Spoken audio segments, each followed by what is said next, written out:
outside the lab. And so we've become quite friendly, or very friendly I should say, with a local group of physicians. One of them is Sohail Haddad, who's sitting over here. And I asked Sohail if he would mind being Master of Ceremonies. Now Sohail is a bit of a joker. It would be very appropriate for Sohail to do this. And I know that he has prepared to say a few words and then throw the ball open for everybody else. So I'll hand it over to Sohail.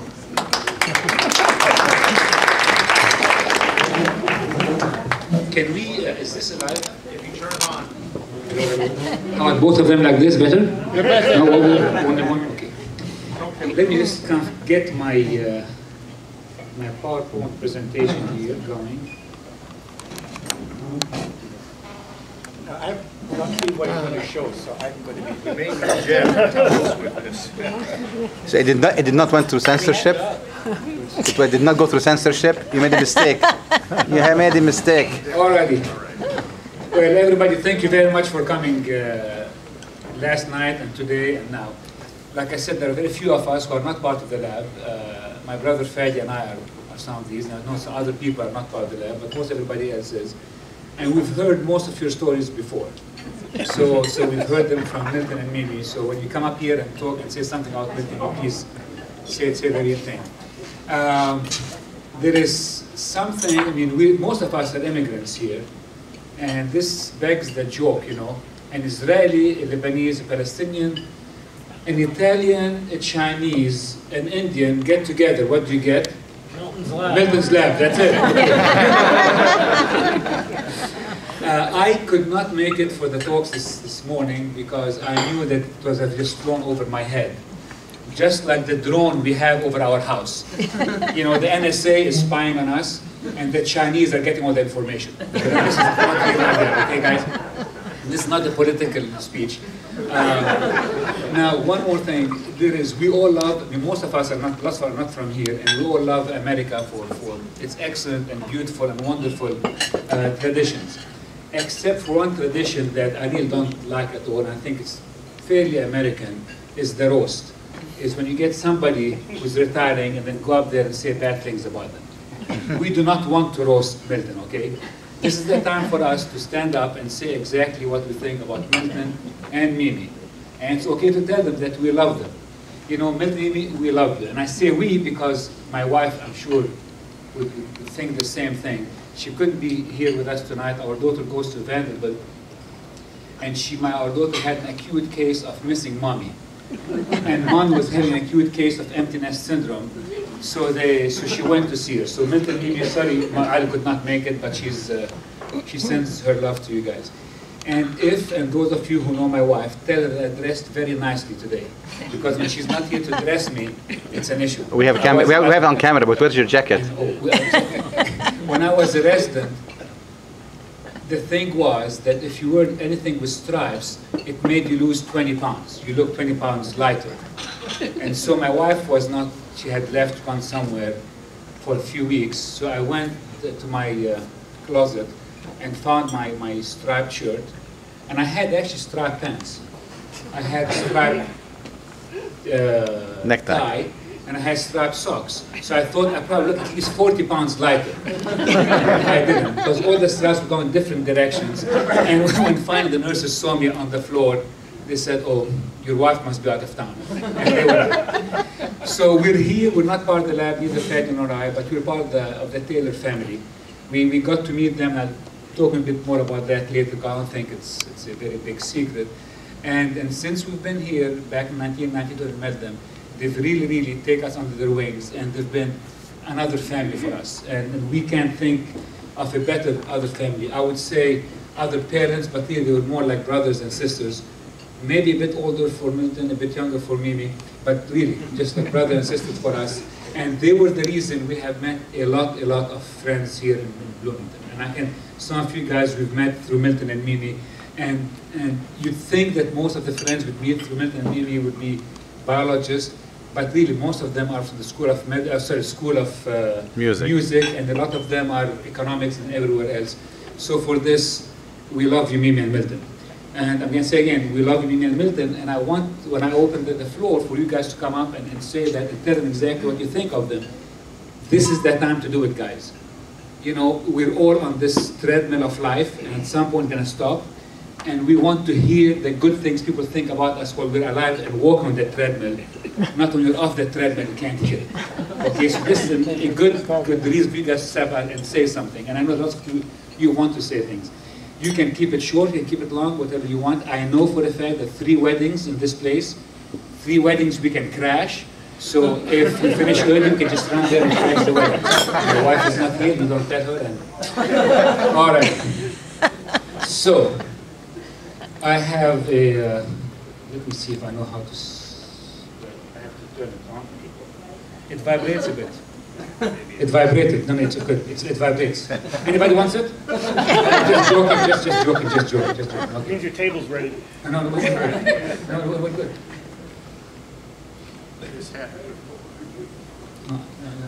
Okay, Jeff, how do we do it? Okay, now. All right, and guess who that is? Mimi. Mimi, no, this is Milton, guys. This is Milton at the tender age of 3 or 4, okay? Milton was the oldest of 4 kids. 3 of them, of the 3 kids, came in quite a quick succession. And I just learned today that the 4th one, when Milton's mom had already been menopausal for a few years, she went to the doctor and said, I'm putting on some weight here. And she says, yes, because you're pregnant. And this is when Milton was 21. So his youngest brother, 21 years younger than he was. I get lots of hassle from Faggy, who's only a year younger than I am. I know how you deal with that. And who's that again? I love this sitting on these things. And this again, Milton, look at how long the socks are. When I used to wear socks like this, my kids made fun of me. So now when I run or walk, I have the real short socks now, so they don't show up. But now all of a sudden, these big black socks are gaining back traction. Now I look like a dork again with the real short socks. Okay, and which one is Milton here? This is Milton with the family, pre-2 siblings. This is Milton and the younger sister. Now, we would like this to be interactive, so you can yell and scream and tell me what you see. Okay. And now this is, where is Milton here? You guys know? Left. And he's a handsome dude. And my wife has said that over and over again. Every time she looks at these images, she says, you know what? Mimi, you're gorgeous, and Milton, you're very handsome too. And she's correct with this. Did it make you jealous? Very jealous, really. Yeah. And this is Milton. Now, for those of you who know Jonathan and Yuval, they look a lot like him. Now, Mimi also thinks they look a lot like her grandfather, but they look a lot like Milton too. Now, where is Milton here? Now, we know this is not Milton. Okay. But where is Milton here? Yeah, the tractor driver. So Milton, I think was baked in 47, Milton, you went to Israel. No, 50. And 51 went to Israel. And he was working in the kibbutz in Israel. Yeah, harvesting bananas. There's a song about that, isn't there? Bananas. What was the hot? Chiki banana. Yeah, chiki banana. I have a joke about that. Can I say it? Yeah. The bananas.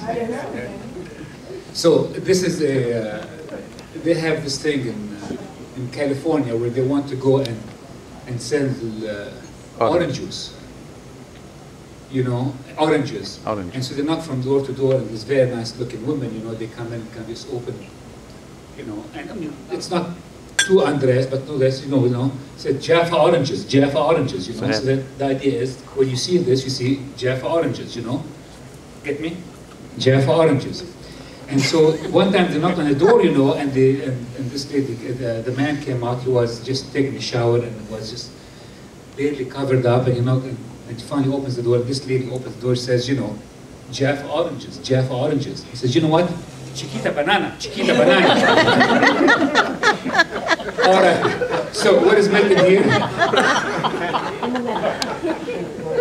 Anybody knows where Milton is here? The center? In the center. That's Milton again. Now, this is Milton. And he was a real nice shepherd. And look at this set of hair. I'm just so jealous. Look at that, And he has was it a goat or a lamb? It's a lamb. A lamb. So Milton, the shepherd. Now, around this time, there was somebody else who was, what back then was Romania, is now Ukraine. You know, it's kind of schizophrenic birthplaces. And who is this? Now, this is not Milton. Anybody said this is Milton, you know, it's got too much to drink here. This is Mimi. This is Mimi pre-Milton. And where is Milton here? No. He is not here. But where is Mimi here? Milton, I don't know who this guy is, but he looks like he has lots and lots of you know, and Mimi very close to him, but I won't say anything about that. Okay? It's not my place to say anything about these things, okay? And then Milton is also not here, but where is Mimi here?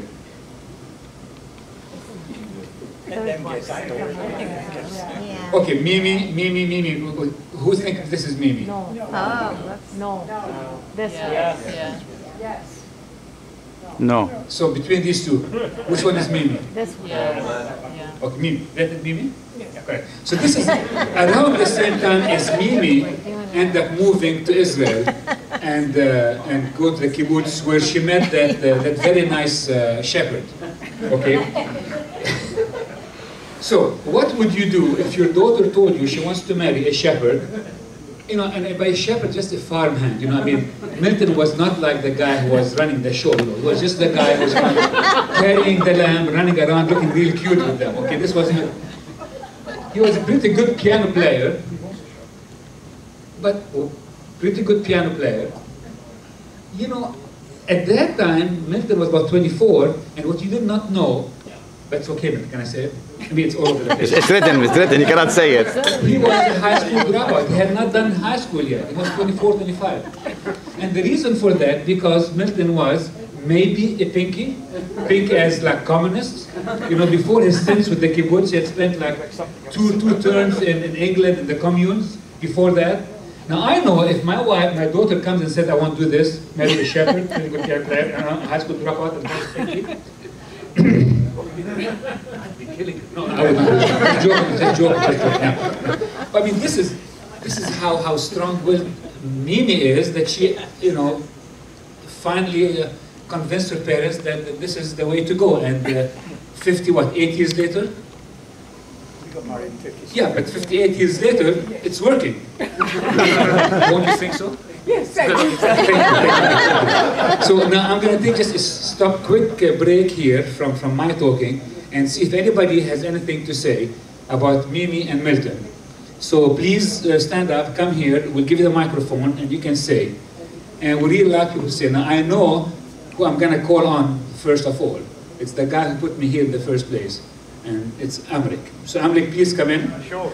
A big hand for Amrik for getting this whole thing done and arranging it and reading. Amrik, thank you very much for this great job. Welcome. When you're done, I have some more stuff with you. Okay. And I don't have anything prepared, so this is going to be spontaneous. So it was in the early 80s. I was in a lab in London, and this guy with the Scottish tartan walks into the lab. And you know, he happened to be a good colleague, friend of my mentor, Anne Simmons Day. And so one thing led to another. He said, come and work with me. I had never ever heard of Indiana. Not even Bobby Knight? Not even Bobby Knight? I heard of, I've heard of the Indy 500, but Bloomington wasn't even on the map. I know there's a Bloomington, Illinois, but I didn't know there was one in Indiana. We are the real one. And so I came, and thanks to Milton, I'm still here. So this has been a very positive experience for me and for my family. My son is here. So just before the reception, we walked over to University Apartments East. That's where we stayed for the 2 years we were here. And there used to be a playground there, but it's no longer there. I think the new music school went up, I guess. Yeah, new domes went up. And so that is so depressing not to see it, but we were very happy to be here. And then from Milton, I moved to Indianapolis. We were there for 15 years, continuing with the ABRT work. kidney stones, and I'm still in the same field almost 30 years later. And all because he gave me the opportunity to be here. Thank you. And just one other thing, we had so many nice dinners that Mimi and Milton had at your house so many times, and we all still remember those. All right, who's next? You're coming here, huh? Not the bathroom? You okay? All right, I think somebody is going to... You have a doctor in the house? The union, but that's okay. So I come from a big family. I have 6 older brothers and 1 older sister, and I love family. So when I came to Bloomington, after living with my family pretty much the whole time, I felt small, lonely a little bit, but Milton, he was like a second father. We did things in his house, we ate food, everybody get together in the lab, he provided, it wasn't just the mentor, but he was there also. He helped me out. I had some hard times that first year. I don't know if he remembers, but I had some hard times that first year. Good, you don't remember. But family is very important to me, and besides the mentorship, he and Mimi both provided some of that family too, and it is very special to me. So, Milton and Mimi. And this is Timothy Rother. Yeah, please, as you come up here, why don't you say your name for those of us who may or may not know you. Alrighty, so which job did Milton not do as far as we know? Neon light packer, fruit market accountant, shepherd, rating company, cook, dishwasher, or gigolo? So which one of these did... Maybe we know something you don't know,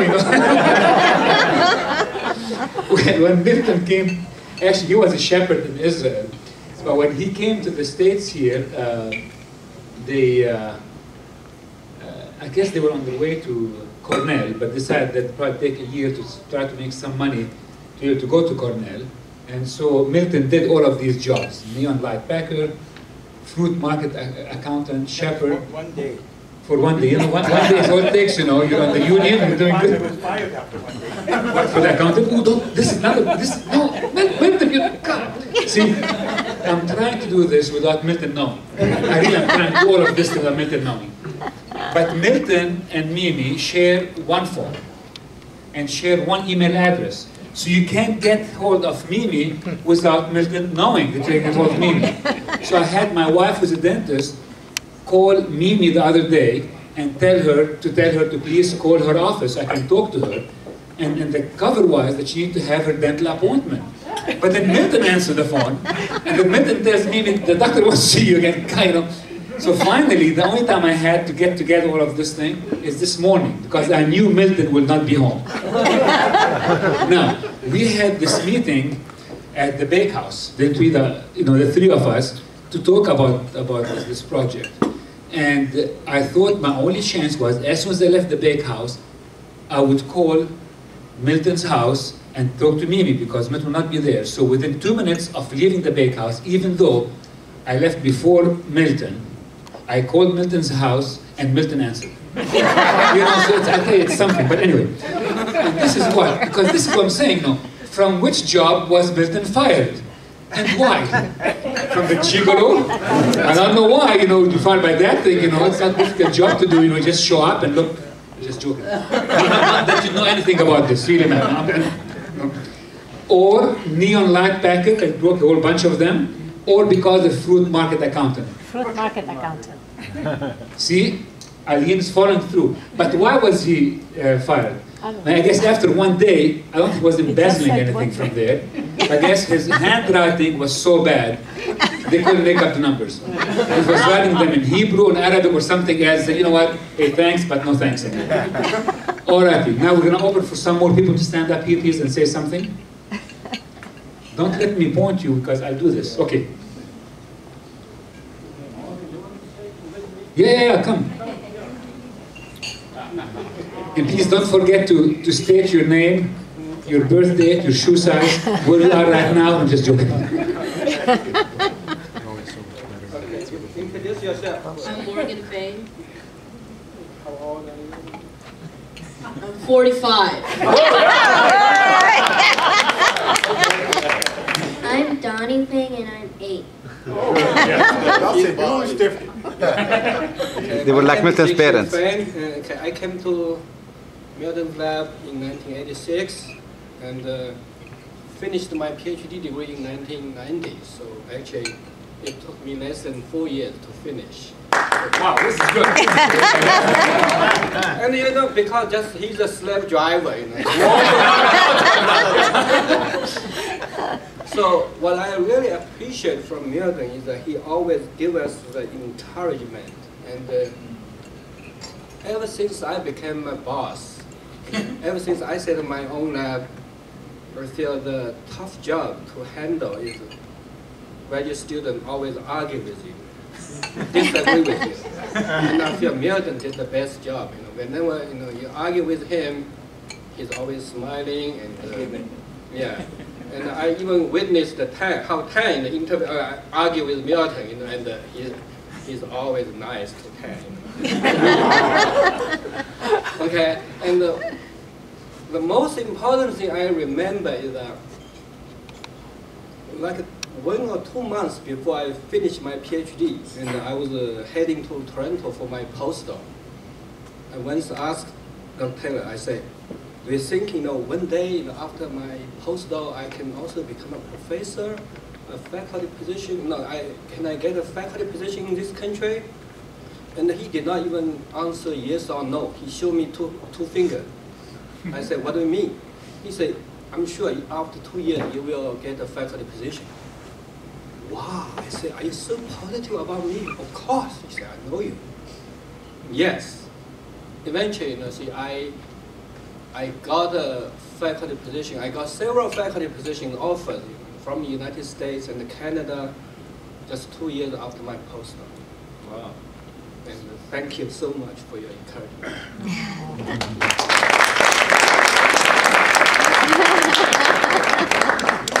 Make a joke. You can do that, you're 45. Yes, go ahead, you're 45.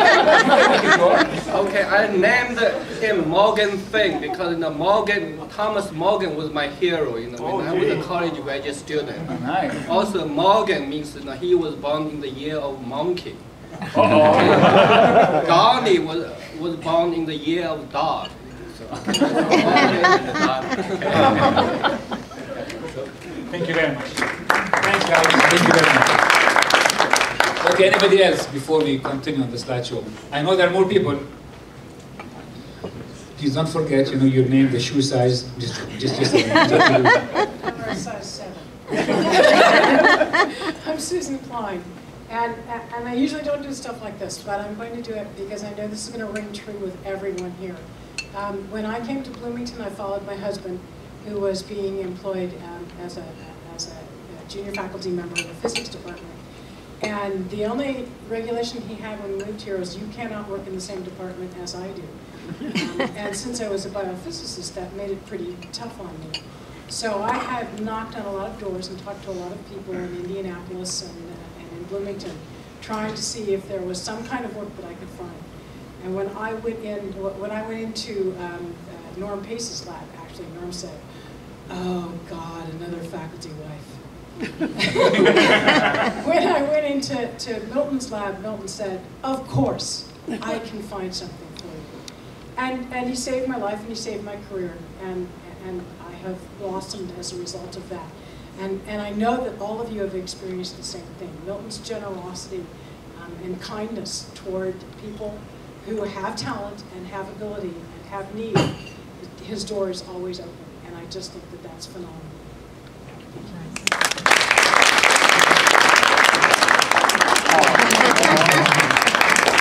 Did he save your marriage? I don't know what has saved my marriage. Are you still with the same man? Or? I am. Okay. The reason I say that is because... And we're both in the physics department. Well, that's good.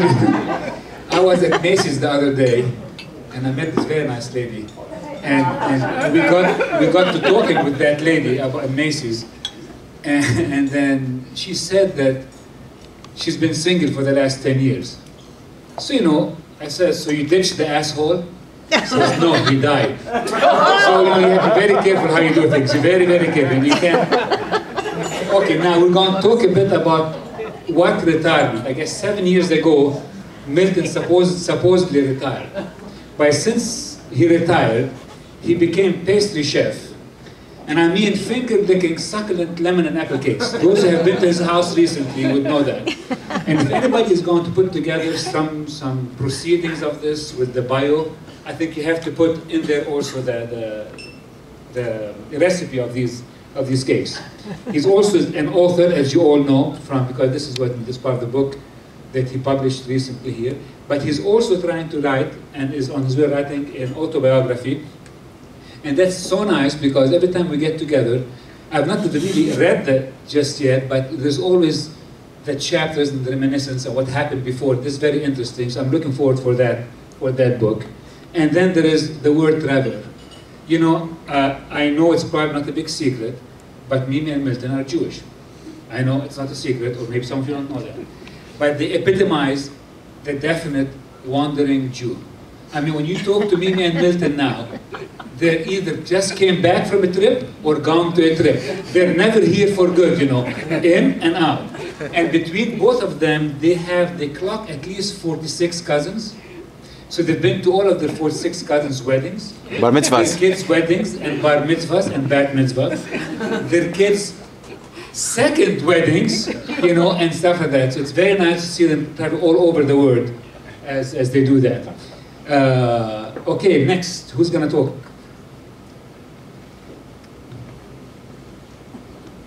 Vincent? Yes. Vincent is not Lebanese. I know you want it.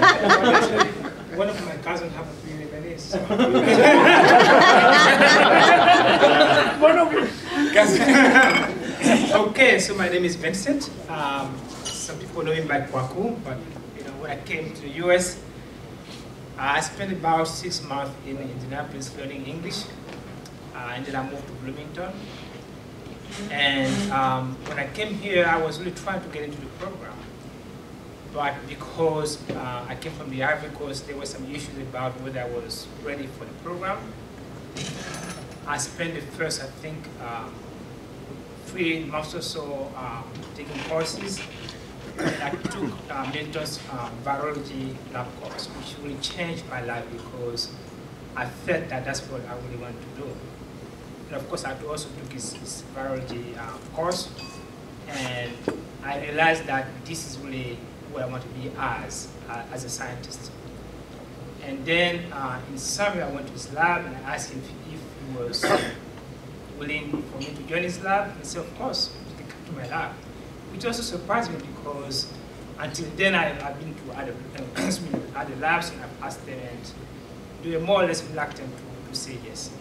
So Milton was the first to say yes, and I moved to his lab. And I think what really struck me when I went to his lab is really the multicultural aspect of his lab, or the international aspect of his lab, which really surprised me. And I've learned so much being in his lab, you know, talking to so many people from so many different countries. And of course, I think without him, I wouldn't be here right now. Sorry.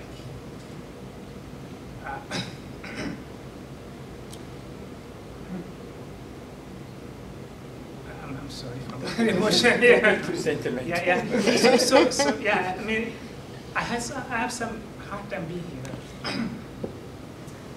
but it was there for me. I'm sorry. I'm really emotional. I thought when I got my PhD, and I was about to leave here. Vincent, is there something wrong with your throat? Microphone. Yeah, and I was looking for a postdoc position, and have two choices: either have a position or go back to the Ivory Coast. And he called Charlie right here on his skin and said, "Look, do you want to accept Vincent?" He said, "Yes, you can accept it." I'm sorry. And so I ended up at Stanford University for 4 years with Charlie. And then I moved to another lab, in Paraclet, the gas lab, where I ended up studying, in ACV. And this is really what allowed me to be where I am here right now. So I really want to thank you for that. I mean, for me, you were a partner. And I'm sorry if I'm emotional because I've never been in such a long time. So I'm kind of surprised, really, but I want to tell you that you are my father.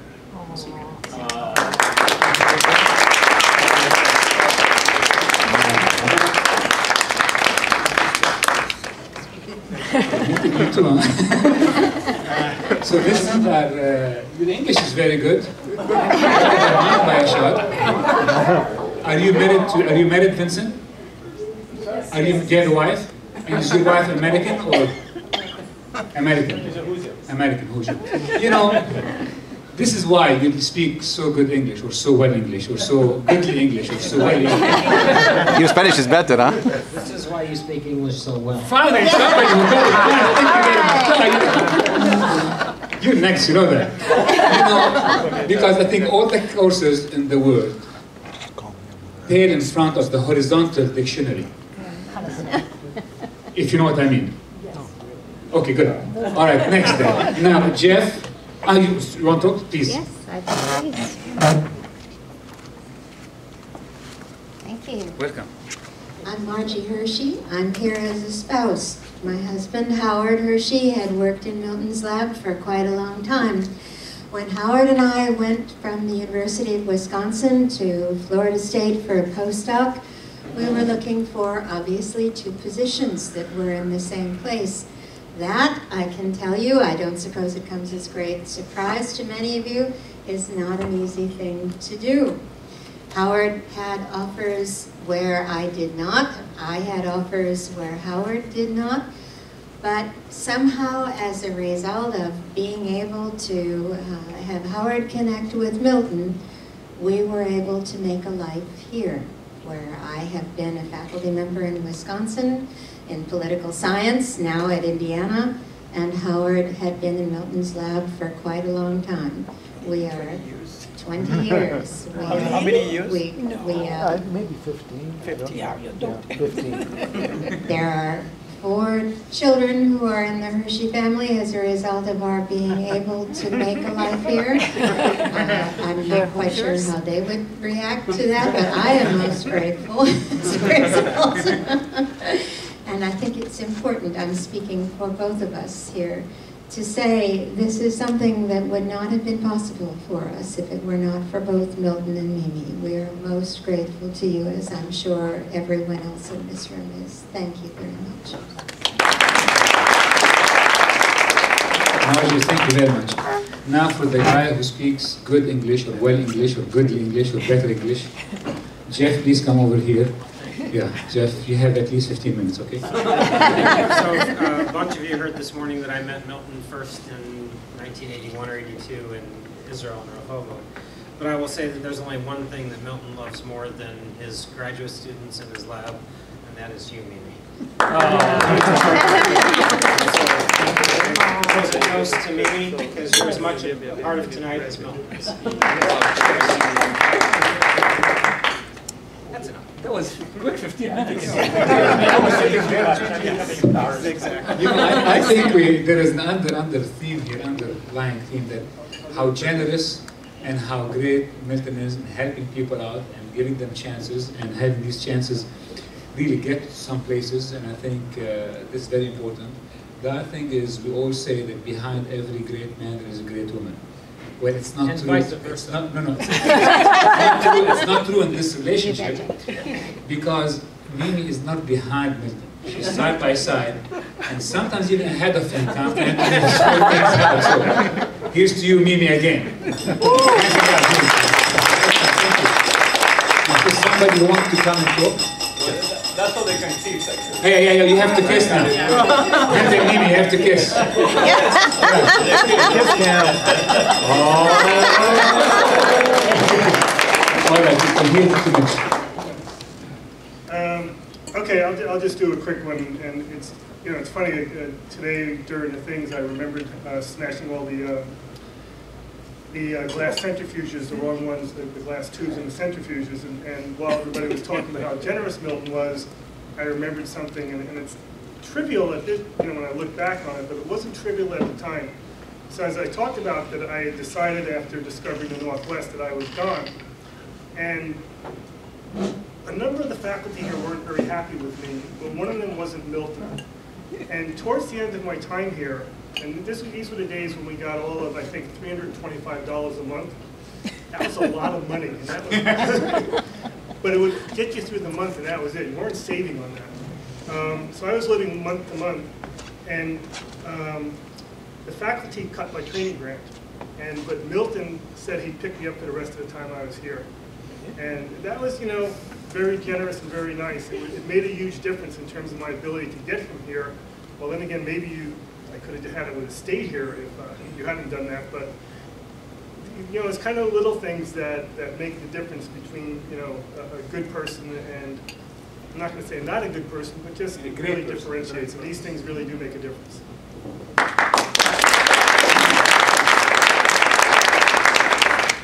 Which thanks. What I'll say. It is a testament, or testimony, not testimony, testimony, that so many people flew from so far away to be here, and just for a day or two. Now, if you don't mind a small talk in Italian, I'll have my nuovo amici, Aldo, up here. Aldo. Aldo's going to come by himself. Parla, parla. All right, Aldo. 15 minuti. You need that photograph you showed today. So I met Milton and Mimi in 1981 in Rome, because Milton was in Rome in sabbatical, and I believe that we had a really great time in Rome, spending a lot of time together, also for a carnival party. We have a picture showing this morning. And thereafter I came in Bloomington in 1985, and even this for a short period here, but it's really a key point in my life, because that time I was already a medical doctor, but after my experience in the Milton lab, I decided to go far away from medical doctor doing research. And for more than 30 years I was just a researcher, and that was because I was in the Milton lab. So thanks Milton, thanks Mimi. That's it, thank you. All right, let me see what other pictures I have here. Now, what I did not put here, and we're going to see very quickly. I think even though Milton loved his lab and loved all of you guys, and even though he loved Mimi a lot, but there was something I'm sure that he loves even more or the same, And these are the grandkids. So I'm going to go through them fairly quickly. This is Talia, and she lives in Chicago. This is Talia, a bit older, and she also lives in Chicago. Now, I was able to get all of these pictures today when we hacked into Milton's computer at home. There are some pictures I did not put here, nor do you want to see them, but anyway. Alrighty. And this is Milton being grandpa. So, after the way that the cycle of life is, when you're young, you believe in Santa. When you're a bit older, unfortunately you quit. When you're a bit older than that, you become Santa. And so this is Santa for you guys. And this is Mimi and Milton with Karen, their daughter-in-law, and Talia and Jackie. Now I tried to crop this person out. I could not. I don't know who she is. You can make up anything you want, but all right. And this again, Milton with Rina, the California granddaughter, isn't it? And this is not an evolution tree. Really, it's not. But this is Mimi down here. Oh, sorry. Mimi with Karen,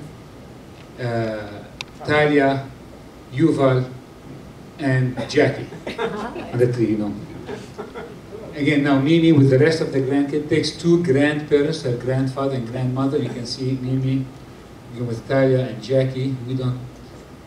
And this is Mimi again with some Talia and Jackie. And this is Alex, isn't it? Yes. Yeah. Alex is the California grandson. And this is Mimi now You know, we have more pictures of me with the grandkids because I'm sure Milton is behind the camera. And when I went to try to get pictures today from Mimi's house, said she has all the old pictures that are real pictures, like 5x6, 4x6. She had all of these.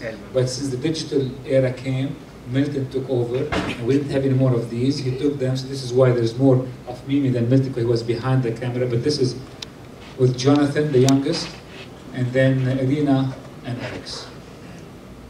Okay, we'll talk about this in a second. Who's next? No, Dave. There are lots of you guys who have not been here yet, and I'm counting. Okay. So 20 years ago or so, I was an undergraduate in Glasgow University, and I wrote off to a number of universities in North America and looking for a chance to do some research, get some experience before starting a PhD. And I wrote to Milton, and he very generously offered me a place in his lab in summer 1995, which I think was the hottest summer for quite some time. And I came over with long hair from Scotland. What happened to the hair? To the hair. He made you lose it? Long gone. And That was the heat. And I remember, I have very fond memories of the cold room in Jordan Hall. And I had a great summer here in 1995. And I came back again in 1996. And I was probably only here for 2.5 months each summer. But it had such an impact on me, and I had such a good time, such great experience, and made such good friends while I was here.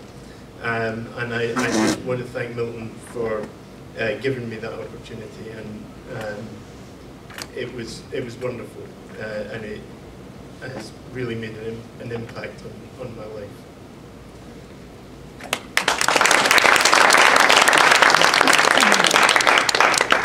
You're from Scotland? Glasgow. Glasgow. See, I always thought that Milton's accent was from Israel. I guess not, huh? Thank you very much, David. Thanks. All right, a promise kept.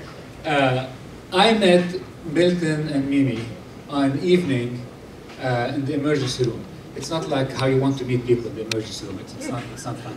But there's no HIPAA violation because you both agree. I can talk a bit about that if I can. Not much details, you know. It didn't have anything to do with Milton's gigolo's past. It was something more of a brain thing than, you know. Anyway, we ended up having to operate on Mimi in the middle of the night, and that was actually Milton's birthday. Yeah. It was the birthday, you know, and December 8th. We met. And right after Milton recovered from the operation, she said, We celebrate his I birthday want at my place, this is why. to make sure that we dance together when my son gets married. Remember that, Mimi? Yes. Yeah, I remember exactly, told me that. And so, so years later, Jonathan got married, and this is Milton and Mimi dancing at his wedding. This is me and Mimi dancing at his wedding. When you used to have hair? Beautiful mustache and this hair. I had hair, guys, really. And although the few young people have hair, you know, you may miss it someday. My barber now charges me finder's fee to find the hair. And finally, a haircut means something to me. You guys have to go for haircut for me. All right. So, who's next? Me. So Milton had lots of people work in his lab, but he also had some people that he was with, collaborated with in the community here. And one of them is very famous, wonderful, handsome. I give you now, Fadi Haddad. Ta-da, my brother. Better known as the handsome Haddad. The one with hair. People ask me, how come you have hair, he does not have hair? He was hit by the curse of of the hair. When I was a kid, I was losing my hair. My parents took me to the first pediatrician, could not figure it out what the problem. Second pediatrician, they could not figure out what the problem. The third dermatologist, fourth dermatologist, until a day when my mom comes into the room, I was around probably 3 years old, and she sees Suhail sitting on top of me and pulling my hair. Suhail, what are you doing? Nothing. George beats me. George is our older brother. I beat Fatty. That's gonna work. I'm gonna beat George. I beat Fatty. So that was the day when we have hair. The other thing you don't know about it is the mustaches. Why we don't have mustaches now? Because when I came to town, I was the younger brother by a year, a month, and a day. My wife did not like my mustache. When we got married, she made me shave them. I had not a problem with it. So when we go out together, they introduce us. Oh, this is your father? No, this is my brother. So he went ahead and shaved his mustaches to look better. Another thing you don't know about my brother, which is going to get me to Milton now. My brother is an ultra-vegetarian. Not vegan, but ultra-vegetarian. To a point that if he sees a spider, Ale, come and take care of the spider. Ali wants to come and kill it. No, don't kill it. Put it in a box, kill him, take him outside. To that point, he is vegetarian. But that only came in the past 10 years. 15 years ago, when he used to eat meat, I came here from Florida looking for a job here, but I did not have my people were not in illegal immigrants. I mean, that's what you in Danforana. In Danforana. I had to wait for my people to go through IRS. So I was staying with them and had nothing to do. So one day he took me to a restaurant, I don't know if you remember it, called Mustard. Mustard is a hamburger place which is now where Panera is. And you go in there and you get your hamburger, you get all kind of mustards, and you put on top of it and you sit and eat. So we went to Mustard, and that was me coming in with my wife, my kids, no income, no work. And he turns around, he said, hey, this is Mimi and Milton. I said, what can I do with Milton? Oh, they are our Israeli friends. I said, even more. What can I do with Israeli friends here at Milton? You know, I thought, no, you need to meet them. Come in, sit down. They're good friends of mine. So we sat down, I sat next to Milton. I don't know if you remember that story. And we start talking. Now, I did a fellowship in surgical oncology. And I did it at Moffitt Cancer Center, where we used to see a lot of melanomas. And at that time, Milton was working melanoma. So we clicked together. Next thing I know, do you want to come and work in my lab? I cannot work in your lab because I don't have my paper. Instead, I'll give you a position. He gave me a visiting assistant, something in his lab. And I started showing into his lab, just looking around, doing nothing major, but just having time to kill until my paper went through. In the midst of all that, I got my paper, the first phase. The second phase was dragging, and I'd had problems getting where I can get from my visa to my green card. And the only way I could get it if I get an outstanding visa or something of that sort. And one of the people I asked to support my application was Milton. Milton wrote me a very nice letter. We had never had to use it because I got my visa through my beloved wife. Not, but he came up and he wrote me a very supportive letter. So although I was not directly involved in your lab, Milton, but you have a big impact. To a point that now we celebrate Milton's birthday at my place every year. We celebrate his 80 years birthday at my place. He has a wonderful wife, which is a wonderful cook, a wonderful host. And to a point that we were invited to their kids' bar mitzvah. And for those who have never been to a bar mitzvah, don't be fooled like I was. It's a half-an-hour thing. It's a 3-hour thing. So I was running late. I was upset at my son because my daughter, which was taking us all over Chicago. But it was one wonderful bar mitzvah that I cannot but say good things about them. So cut it. So, too long. We love you. I don't. Daddy, you talk the most. Eileen, it's not a bris, it's a bar mitzvah. So there's no cutting. Who else wants to stand up here? Anybody else? Rahul. Yeah, come. And then I remember you. I will come in the last actually. You sure? Okay. Yeah.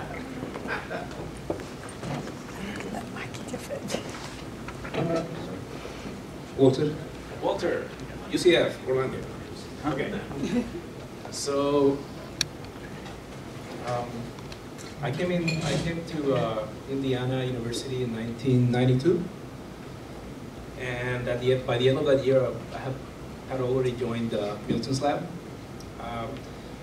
Tim just mentioned that he had a very rough first year.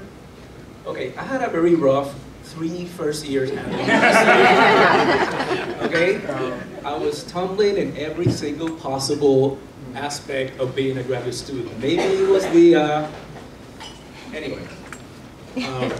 The fact that I came from Puerto Rico without not knowing a lot of English and different weather, whatever it was, okay? I couldn't even put together a decent talk. I don't know if it's still that way, but hi, Rob. Okay. I don't know if it's still that way, but back then, the graduate program at the biology department put a lot of emphasis on giving public speaking, on putting together, talks. I couldn't even be good at that. I totally failed at that, However, all along, I was learning. I didn't realize it at the time, but I was learning a lot. Because Milton had a lot of patience with me, and he didn't kick me out of the lab, which is a good thing, And there were several projects that I started that failed. Eventually, I decided to take one of the first projects that Milton suggested when I came into the lab, and 3 years later, I had a PhD.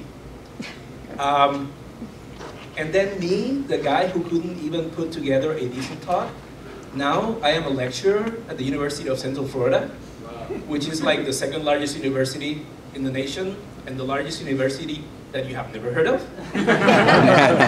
which unequivocally proves that the universe has a sense of humor. Okay? So I want to say thank you for your patience with me back then, and your faith in what I could become, because I wouldn't be where I am right now without you. And thank you, Mimi, because you welcomed me into your house so many times. It was really fun times. Okay, that's it. It's obvious you got over your stage fright. No, I haven't. Please.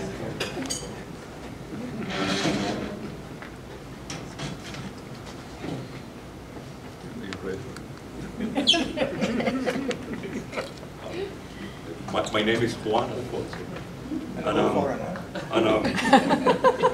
Well, I tell my students that I'm more American than they are, because I've been in this country for 35 years, and they're still in their 20s. So for starters, let's be clear on one thing. If hair was important, it will grow inside our heads. And Milton is the data to prove it. But anyways, I took Milton's virology class in 1985, and I took lab, and then I finished my bachelor's degree. I came originally from Venezuela, and I came because I had started a school, university in Venezuela to study chemical engineering, obvious choice for a Venezuelan. And there was a student strike. My sister was in Bloomington, so she said, why don't you come to Bloomington? And while the strike lasts, at least you learn English. I learned a lot of things. English is still a problem for me. But anyway, so I came to Bloomington, and I was a crazy kid. I mean, I was 17 years old. 6 months later, my sister went back to Venezuela, and they decided I liked it here. So I remained by myself. And went through school, got my bachelor's degree, and I realized that I didn't want to go back to Venezuela. So what I did was, you used to be able to apply as a foreign undergraduate for something called practical training. What that meant was that they give you a year and a half in which you could find a job in what you graduated on, and you can do, in my case, do some experiments. The problem was that I could never find anywhere to work in and do science. But then there was a proviso in the rule that if you cannot find a job in the meantime, you can work anywhere. But I could really not find a job. But I had a friend from Venezuela, born in Bloomington, in fact, that he was the manager of a bakery, Rudy's Bakery, of one of the 3 Rudy's bakeries in town. And Milton knows this too well. And the issue was that he told me, look, I'll hire you, and I told him, well, I'm this practical training thing. I think I can only work as long as I work within the university, even if it is no science. And he told me, I'll pay you under the table. So there I was. INS. Working illegally. I will never run for office. Working illegally. And sure enough, I'm doing okay. And then the owner of Rudy's Bakery declares himself in bankruptcy. And I had just come back from Venezuela from visiting my family. And this guy, Guillermo, he tells me, don't worry. I kept the one bakery where you were working, and you will be the manager. So we spent an entire week remodeling the entire thing inside.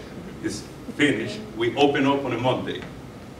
On a Thursday, Guillermo comes back to the bakery, and he tells me, bad news, my loan did not get approved. So we have to close on Monday. What that means is that as of Monday, I will have 2 weeks to leave the country. Because that was the end of my practical training. That was not so practical. There was not so much training, I assure you. And then on Friday, Milton walks into the bakery, and I'm managing the cashier, and he asks me that he needs 2 wheat baguettes and an eclair. I don't think Mimi knew that Milton has been eating eclairs. Chocolate eclair. And then he is paying, and he told me, you took my class. I go, yes, I did. I go, what are you doing here? I said, well, I cannot find a job. And he goes, I tell you what, why don't you start working in my lab on Monday as a lab tech? And me, since I'm always been a proper man, I told Milton, but I think you have to abide by something called equal opportunity something. I told me, oh, forget about that. Sure enough, the bakery closed on Monday, and I had a lab tech job in Milton's lab. Wow. And I completely avoided deportation by the slimmest of margins. And then I came to his lab, and I was a lab tech, and that's what I said. I think after Howard Hershey, perhaps, I stayed in Milton's lab longer than anyone. I was almost 10 years. Wow. And I was a lab tech with Milton, and I was trained by Missy, who was sitting right there. She was a lab tech at the time. And then after Missy, I was taught that I had to purify APRT. And then Amric told me how to purify proteins. So I had really nice teachers, Not only, look, Milton doesn't take all the credit. But nonetheless, the truth is that after that, then he convinced me to stay in the lab for graduate school, which I did. And that was a test of patience in itself. Even getting into school, you're familiar with this, But eventually Milton convinced people that, well, I wasn't so bad after all. And I started as a graduate student. I got my PhD, moved on to Los Angeles to do a postdoc in Larry Simpson's lab. Now I ended up in a very famous lab. Milton was marginally famous. And now I'm a professor at Ohio State, thanks to the good graces of Milton, trying to sneak out an eclair from a bakery, where it would actually meant the difference between being a scientist and being deported. And remarkably, I'm here, and for sure I had to thank Milton and Mimi for so many things. But I will tell you one thing. Milton and Mimi had never been stopped being my parents. I was telling Missy today that about 4 years ago, I came to give a talk at Indiana University because somehow Indiana wanted me to move in here. And I show up to Milton's house, so I'm staying with them, and you were coming for dinner with your wife. And I drive from Columbus, Ohio, it's about 6 in the evening, and you're coming at 7, walking there, Milton looks at me and told me, Juan, you have to shave, right now. He made me go to the bathroom and shave. You are not presentable. Sure enough. And then, but there is actually a few things I remember, a few lessons also. There is a funny side of Milton, and maybe Mitch had similar experience, but Milton, so, when I was younger, I used to be very hyperactive. Now I'm calm. So anyway, so I will once in a while come to Milton's office and I'll tell Milton, you know what? I have this great idea. And I'll sit in his office and I'll tell Milton, this is a fantastic experiment. And Milton listens very patiently. I think we got the point, right, Vincent? That he's probably the most patient man in the face of the earth. And I will tell him this brilliant idea, for sure, Nobel Prize winning idea. Milton will look at me in the face and he will say, be careful, because you may end up with a Nature paper. And I tell you what, and this is something that I tell my students in my lab, even today. I mean, I would say, last but not least, the lessons that we have all learned from Milton is the ones that keep us going throughout. I have my own lab now for several years. I'm still quite young, by the way. And I still, I mean, every day, almost, I give my students a piece of advice. And this is the part of Milton that is incalculable, right? Because we all came from his lab. We all have done very, very well. But it's the part where you get now second and third generation that had nothing to do with Milton, benefiting from his experience and his kind treatment. And all of us, I would say, have become very, very good PIs or leaders in our field, thanks to the good graces of Milton. But now I'll leave you with this. Woody Allen once said that the biggest irony in life is the fact that all the things, all the reasons for why we want to live to be 100 happen to be the same things that we have to give up to live to be 100. And I have no clue what Milton gave up, but it must be quite a long list. It wasn't the English.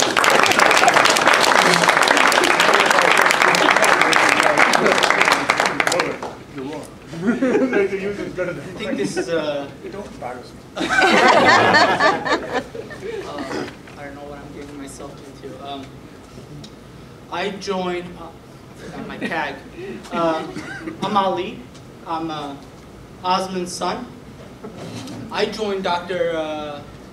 Taylor's lab in 1989 involuntarily because that was when my dad joined Dr. Taylor's lab. I was 4 years old. We came from Turkey. It was the first time I ever left Turkey and didn't really know, I'd never been to another country before, so it was very difficult. But my dad would always bring me to lab with him, and everyone in Dr. Taylor's lab were so friendly to me, including Juan. I actually remember you when you had hair. It was awesome. It was very important.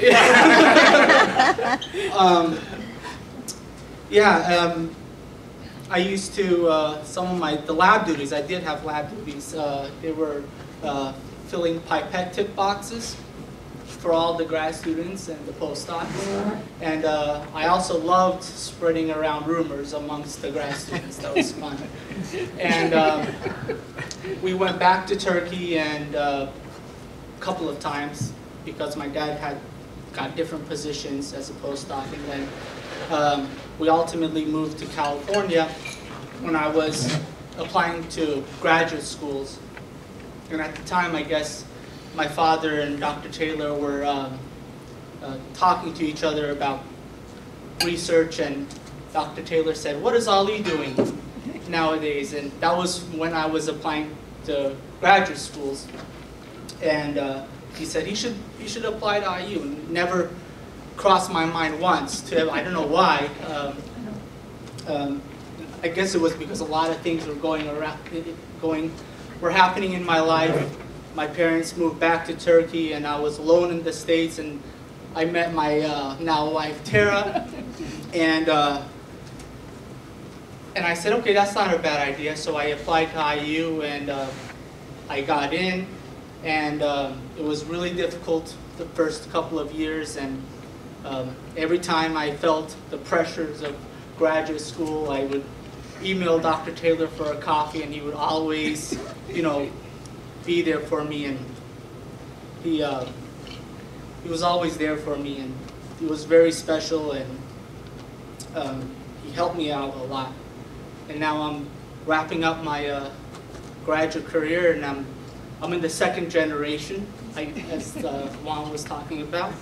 And while I was here, my wife also joined, not the biology department, but law school after I came, and now she's graduated before I graduated. So you've helped us a lot, and I'm so very grateful for you. Thank you so much, Ray. Thank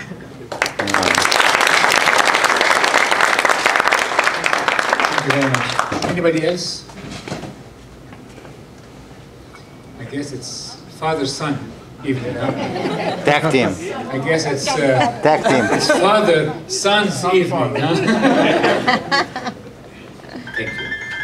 As I said before, I came here as a scholar from Turkey in 1989.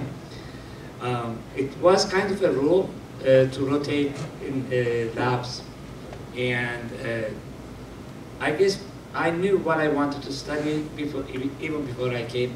As I said, I always wanted to be a molecular oncologist or immunologist.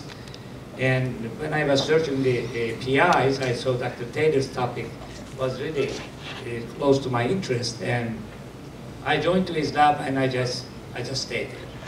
I didn't want to go to anywhere else. When I joined to his lab, end of August of 1989, I immediately started working without knowing a thing about techniques, molecular biology, genetic technique. And the first thing I noticed in his lab was everybody was different. I mean, at least 15 different people. We had 15 different people from 15 different countries. So everybody was coming in. And to a lot of PIs at that time, I mean, I remember a couple of people when I asked the question, when my friend asked the question whether they could rotate there were PIs asking the question, how many cell papers can you publish in a year? You know? I mean, the Cell, the biggest journal in life science, when somebody asks you a question like that, you step back. Because you can feel the pressure, well, what kind of pressure you are going to be under. But in Taylor's lab, we were always at least 15 or 20 people. 10 graduate students, and probably he was the only person who always accepted undergrads. And actually this side of him was criticized by other PIs. But later you see, by allowing people to actually come into lab when they were undergrad, is building their future.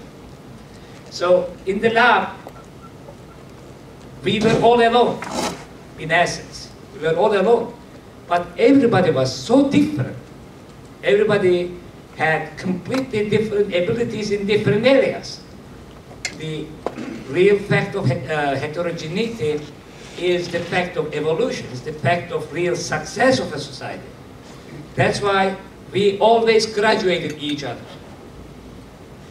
Dr. Taylor was wonderful in finding money, running around, funding the lab, and graduate students were all alone, and everybody, but at the end of 1 year, you would say all those 10 people were at the same level. So everyone taught whatever they know to another. So it was really a wonderful experience for me for 4 years in his lab. There were times we always put flyers on the aisle. I don't know why he did this. Every once in a while, he's bored and he wants to do an experiment. Imagine the guy. He never touched pipette in past 10 years, and all of a sudden he wanted to go into the lab and do the tissue culture. We are working there. Our cells, are incubated, and that's why we put flyers. Right, Taylor alert, he's coming. Because every time he comes to lab, every time he goes to tissue culture, all of our cultures are contaminated. All over again. And we hoping. It was a wonderful thing to see a man at the age of 60, he was around 60 then, he has the power and willingness to actually go into the lab and do experiment. So that, I guess, that's something I got from him. I still work. I'm 56 years old. I have graduate students, and I still do experiment, literally, on the bench. That's why I bake cakes. Yeah. The fact of the matter is, by accepting almost everyone who came to his door,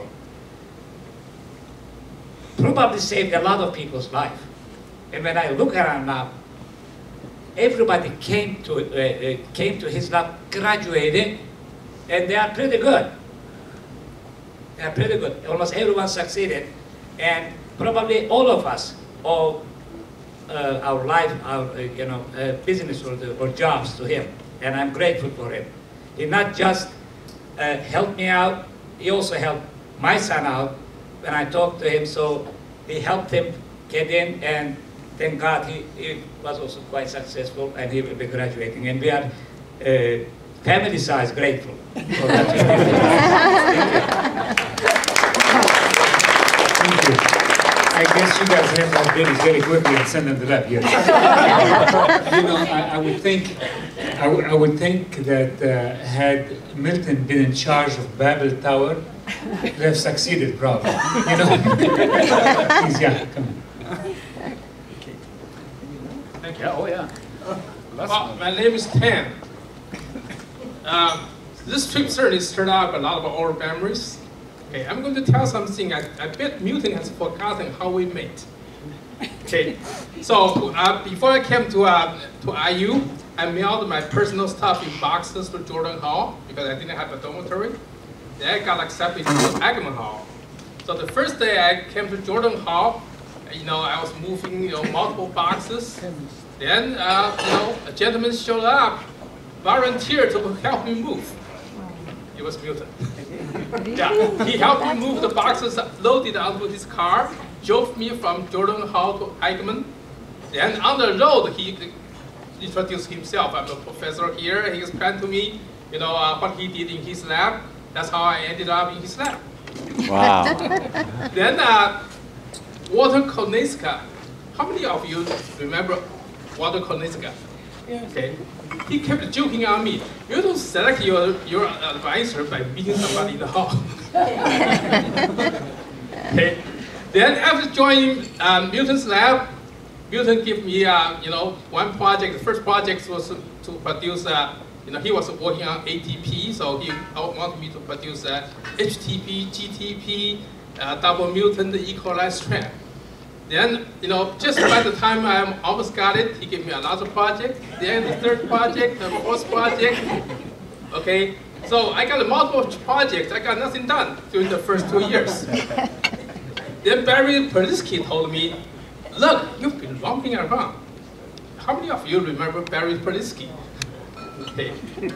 He told me, you're romping around. You really should focus on one thing and do it well.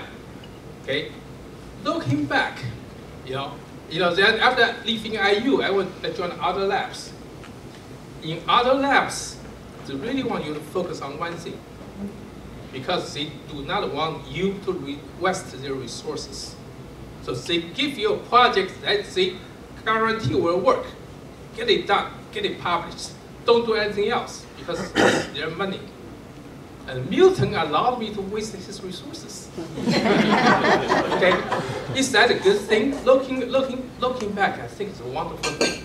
Because I've seen people coming from famous labs publish wonderful papers, but once they have their independent lab, they don't know what to do. They've never been trained how to select projects. They always take orders, and the orders are always good from their supervisor. But once they leave the water, fish doesn't know how to swim. I've seen many people that. And in this field, I trust we all agree. When it comes to research, the most critical thing is to select a project. If you select it wrong, you waste manpower, you waste time, you waste money. 5 years later, you look back, why did I do this? Okay. Milton allowed me to nurture the skill how to select projects in a hard way. He keep me good, multiple projects. Some are good, some are not so good, and then I have to learn how to make judgments. And then now, I'm a reviewer, for multiple journals. I'm invited to study sections at NIH multiple times per year. Apparently, somebody liked my evaluation. Okay, and when it comes to my own project, I really miss. When I select something, most of them work, and work in a big way. how did I get that skill, Milton? Because Milton allowed me to waste his resources. To nurture my ability.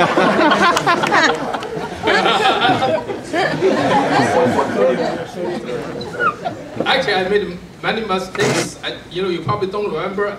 I broke a 500 ml bottle of chloroform on the floor. Everybody slept in a week? Yeah. I broke a centrifuge.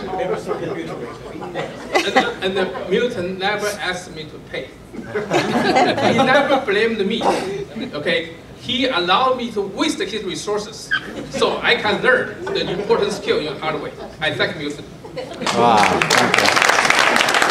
Thank you. Anybody else? All right, let me just do a few more shots here. So what was the subject of Milton's Bachelor of Sciences from Cornell? Animal husbandry. Poultry science. Poultry, yeah, here it is. Poultry husbandry. When I asked Mimi, is this why he's such a good husband? She said, no, I made him so. So, the signs of love between me and Milton, like I said before, one phone number, not 4 numbers in home. One email address, you cannot email one without the other knowing what's happening. And what she told me today is that when they are in a restaurant, in a place, and it's very loud, she does not like it because she wants to be able to hear and listen to Milton. I said, this is so unusual. After proposing to my wife, that was the last time she wanted to either hear or listen of me. So me and Milton, here's to a great future. Thank you very much, guys. But before we have round of applause, and then we have another speaker, a few more, yeah. And now we're going to have Rahul. Yeah, but Rahul's going to say something quickly because he's the last. I would like to say something after him. Okay, okay. Hello everyone, my name is Rahul Gupta, and actually I was Professor Taylor's last student from Indian University, and I was randomly, actually it was very, out of a sudden I got in touch with him and I became his student. I was an informatics student. I was part of a school of informatics. I was doing my master's program and I was already working on my thesis. And it was a bad time to graduate around 2010 because of the recession and all. So I was still looking for a job, and I had the usual visa problem and everything. And during that time, one of my friends, actually I wanted her to his posting. He posted for he was looking for some help in data analysis, and I told her that she should probably write to him and talk to him about doing that job. And after a week, I asked her, like, did you write to him? And she told me that, no, I haven't. And I was like, okay, I don't think you should be talking to him. I emailed him and I asked him, like, I would like to do it for you. And he told me, Rahul, I don't have any money, so I can't pay you. Because he had already retired and he didn't have money. And I said, that's okay, I would love to do it.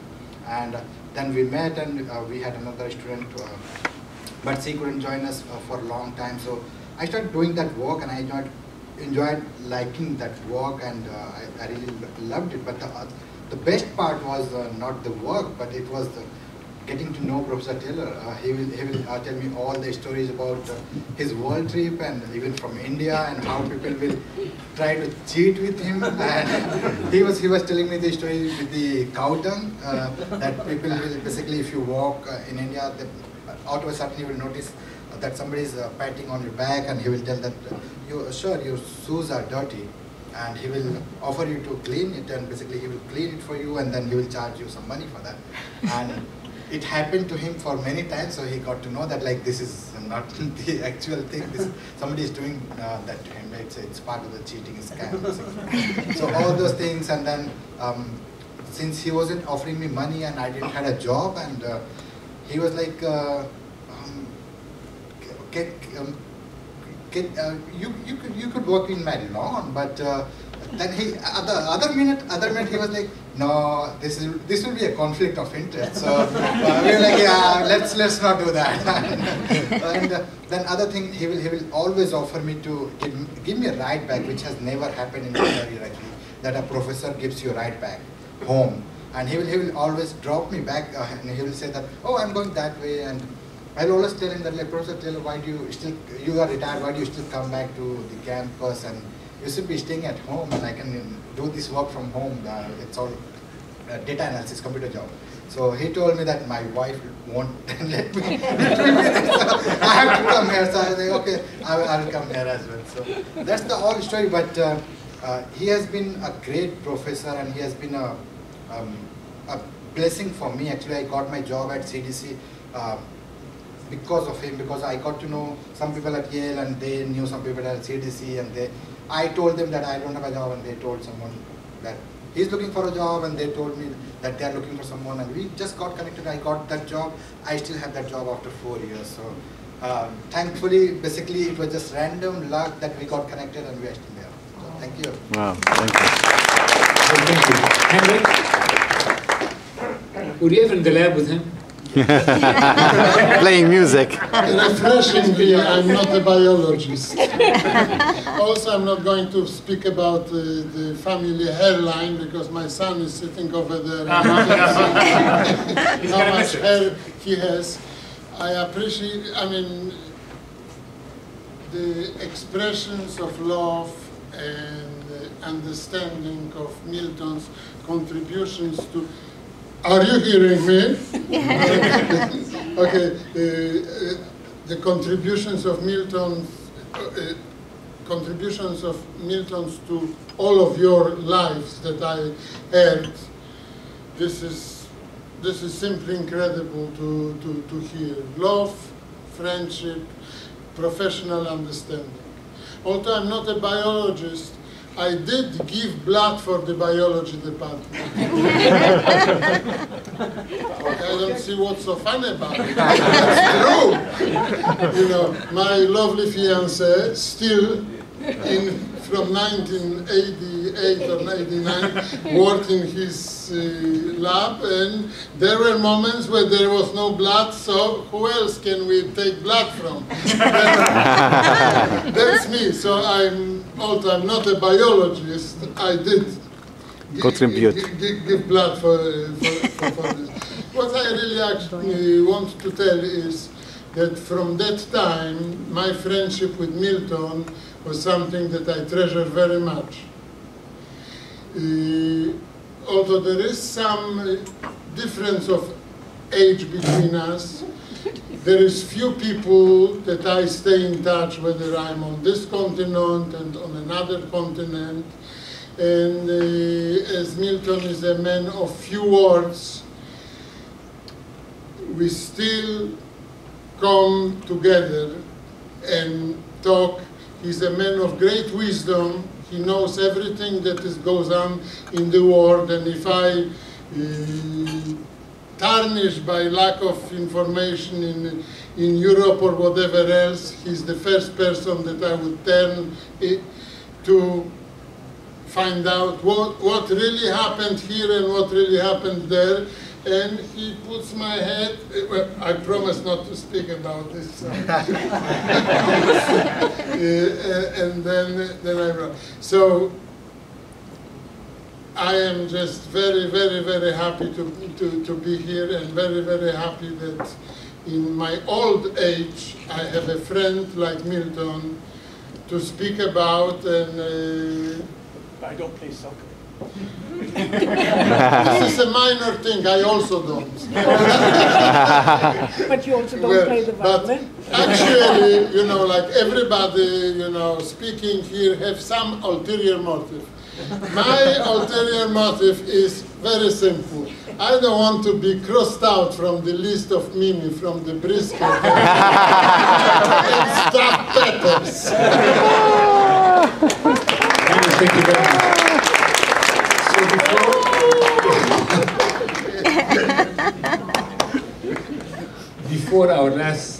Before Milton tells something, go ahead.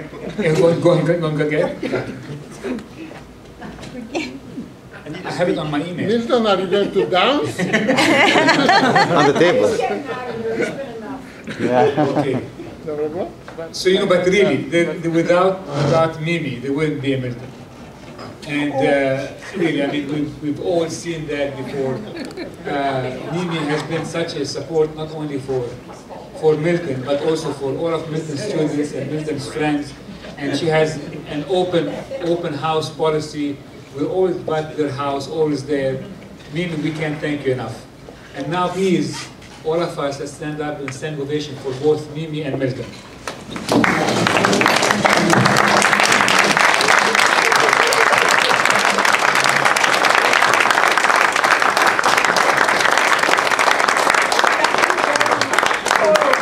So now we have Milton. Okay, I prepared the talk that will take at least an hour and a half. Are you prepared to use this? It's on. It's on now. No, what I decided, I actually wrote this, I wrote this lecture, I'll call it a lecture. I wrote this lecture a few days ago when I saw the list of people who were coming. And so I tried to include as many people as possible in this talk. But after spending the whole day listening to all of you talk, and everybody has more or less told them what the relationship is to me, I think I will throw away about 2/3 of what I have written. So let me first of all thank everybody who's been involved in this. I know that some of you came from very far places, Turkey, Italy, and Scotland. Some of you were graduate students and postdoctoral labs, other friends and colleagues, and so on. I assume that you're here because you must have been, at least I had some influence on you, and you had at least some fun being in Bloomington, and even in the lab. I want to thank Amrik, especially because this was basically Amrik's idea.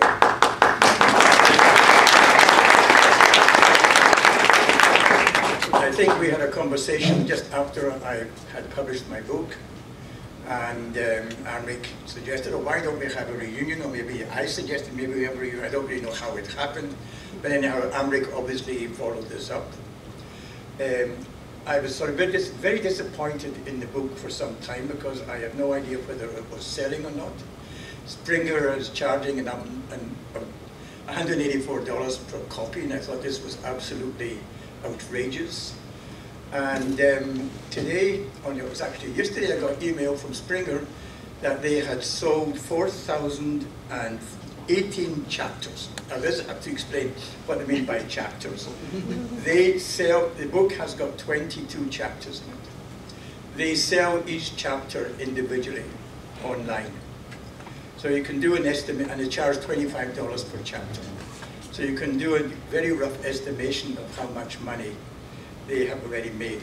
And I was told by the guy from the bookstore who was trying to sell my book yesterday at the list price that in fact it's very unusual for Springer Books to sell that many copies in such a short time. So apparently the book has been quite successful in terms of people picking it up and buying it. It has been reviewed only once in the Journal of Infectious Disease, and it actually got a good review. But the book was written not for virologists. The book was actually written for the layman because it was based on my freshman class, that I taught the last 5 years, and that was basically viruses and man and infectious diseases, and the class was for non-major freshmen. So the book is sort of written at that sort of level. But unfortunately, it is classified by Springer in medicine, and it really is not in medicine. But anybody who's interested in the book, you can now download it as a PDF. And there is a special arrangement whereby you can buy it for $27 if you order it through Springer as a soft-covered book. So anybody who's interested may want to do that. I also wish to thank Sohail for agreeing to act as a Master of Ceremonies. As is obvious now, Sohail did not pass through my lab. He didn't have anything to say about my lab, and he'd already described these unfortunate circumstances under which we met. Luckily, he dealt with the problem, and as obvious, he and his family have become good friends ever since. Now, Mimi keeps on saying, what does this have to do with her? So I have to say something. Of course, I have to thank Mimi for putting up with me all these years, and for having put me through school, and being very supportive all through my career, and basically sacrificing her own career from mine. The fact that most of you in your emails have mentioned Mimi means that she also played a role in your lives. In fact, if it had not been for her, you might not be here now. Because actually, if it had not been for her, I probably would not have gone to school, probably would not have a degree, probably wouldn't, and obviously if I didn't have a degree, would not have come here. So there is an indirect connection of your presence, past, with Mimi. And if you look at the slideshow that was going on around here, you can see that she's much more photogenic than I am. And whereas my hair has vanished, Mimi still has retained her good looks.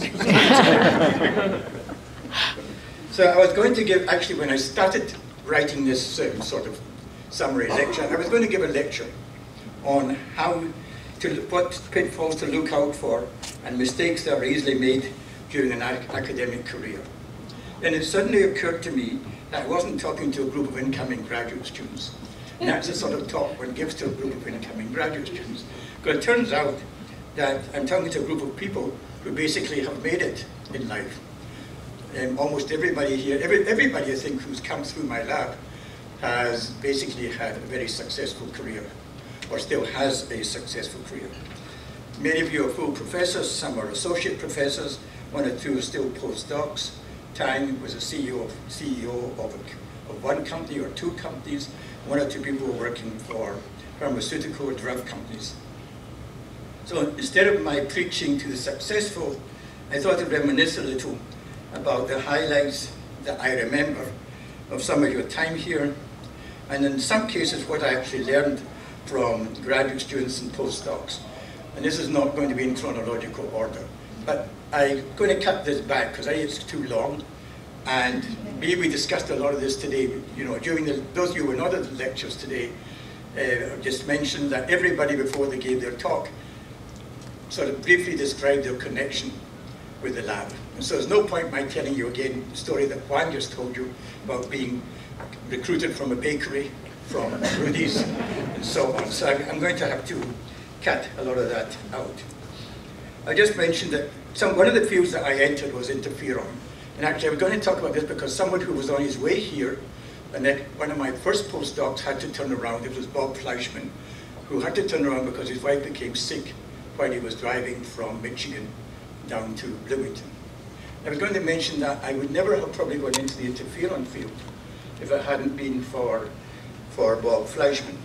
He was one of my first postdocs, and he arrived from Purdue, where he had worked with an interferonologist called Ed Simon. And he found after a few weeks that he really didn't enjoy working with APRT.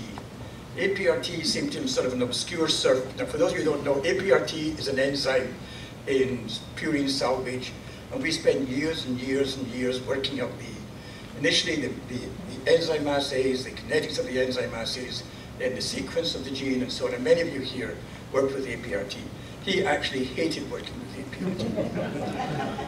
And so he suggested to me that I abandon my work on APRT, and instead get involved in the interferon field.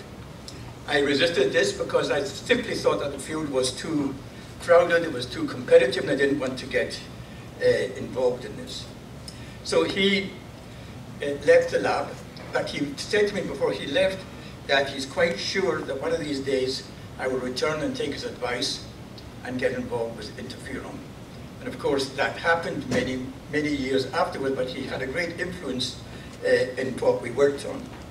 And so if it had not been for the interferon project, many of you would not have worked on later on HCV and the IDO projects, and so I feel that I owe him some gratitude.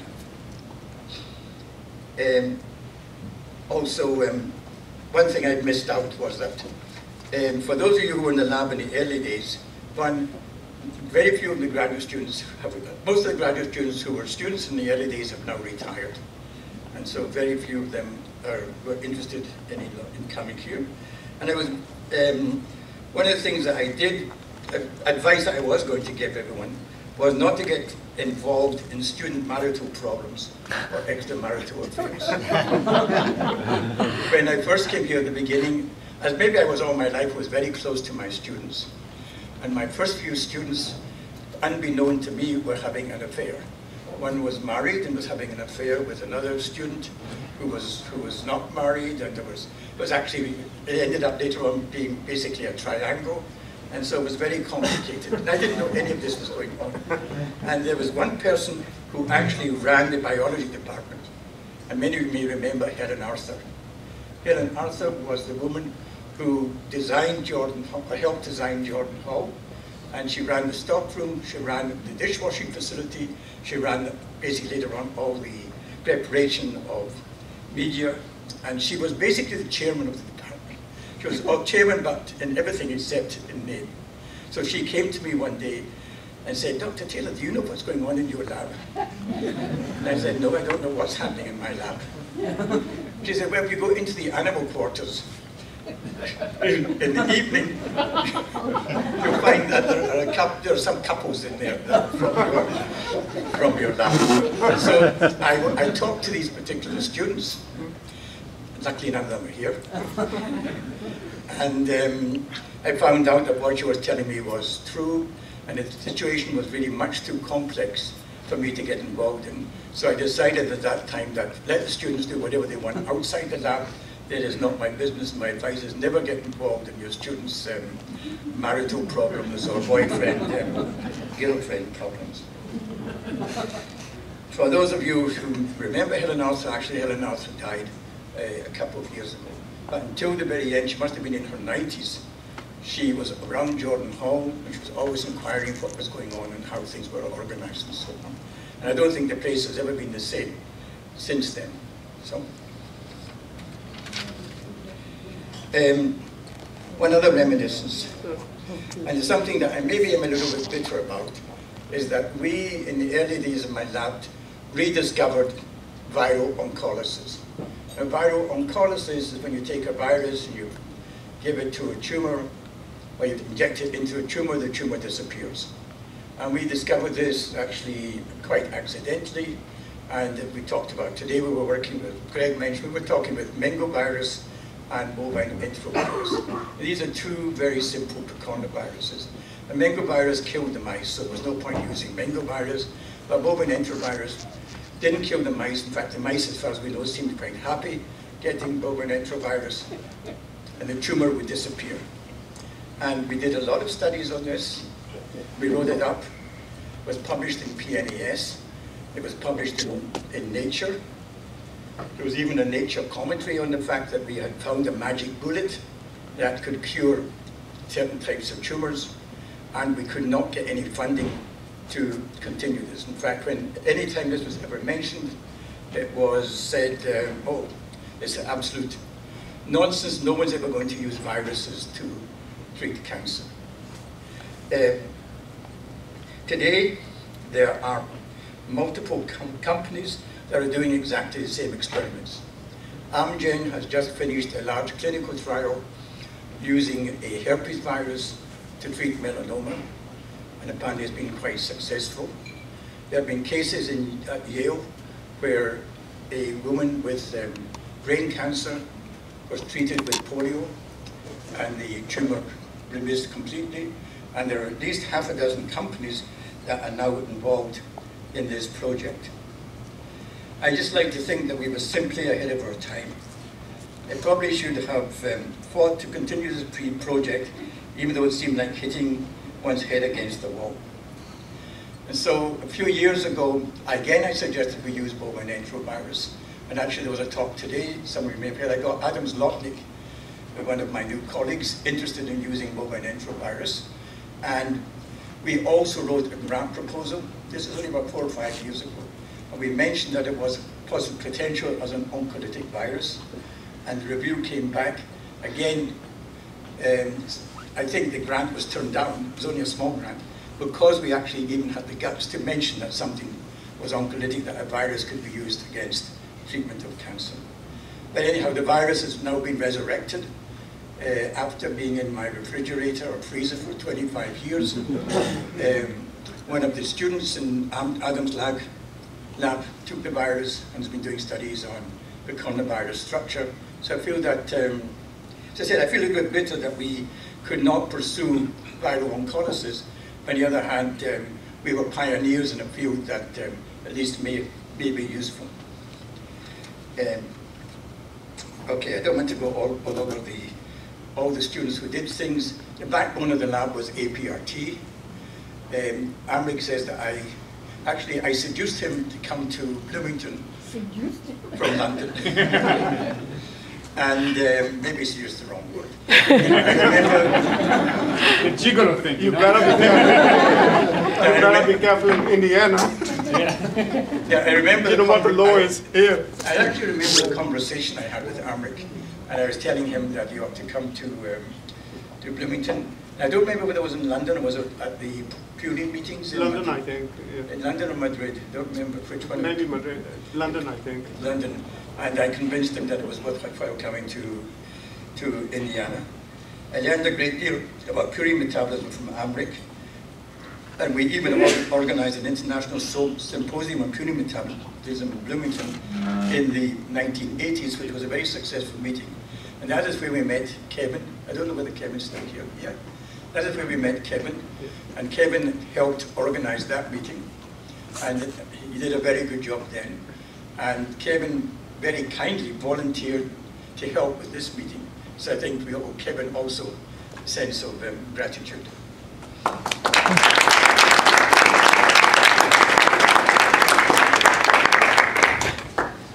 So I really think I should finish there, otherwise I would go on all evening with if you were married to Aline, would have told you cut it. So I thank everybody for coming. I still feel very emotional about everything that has been said here. And the only last thing I would say is that Aldo mentioned about the great time we had in Italy when I was on sabbatical. One of the things in my collection of photographs, which for some reason I don't think Sahel was able to hack into my computer, is I have a picture of Aldo and the guy who's a lab technician in the lab, Paolo, and Aldo is dressed as Bacchus and Paolo is dressed as Cupid. And, both of them were wearing sort of toga-like costumes, and I think Aldo had grape leaves around his head and was holding a bottle of wine. So let me say that this prompts me to suggest that we all drink up and finish and have a good time. Okay. Wait. Gets even better. Our last speaker, Mimi. Put her on the spot. No, we talked about that. Okay. You want to use this? No, I think I'll use this. Okay. Can you hear me? Yeah. Yeah. Oh. I have never been very interested in biology. And so I stayed away from the research, and occasionally I would have to understand what was going on in the lab, but mostly I thought, I don't know any biology. I hated biochemistry when I had to take it, and so I'll stay away from all that. But I knew everybody as people, not as researchers, and I realized that how great it was, the atmosphere in the lab. And everybody here has said how you were grateful to Milton, but I'm grateful to all of you. And thanks for coming, and it's been a great period in our life. Oh.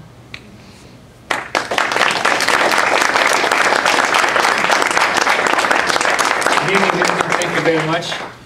Now it's time to crash this wedding we talked about. So if you want to finish your wine, and let's find the wedding, okay? Thank you very much. So this part of the program was the most entertaining, The science was good, but this is way better. So let's thank Sohail for putting this together, please.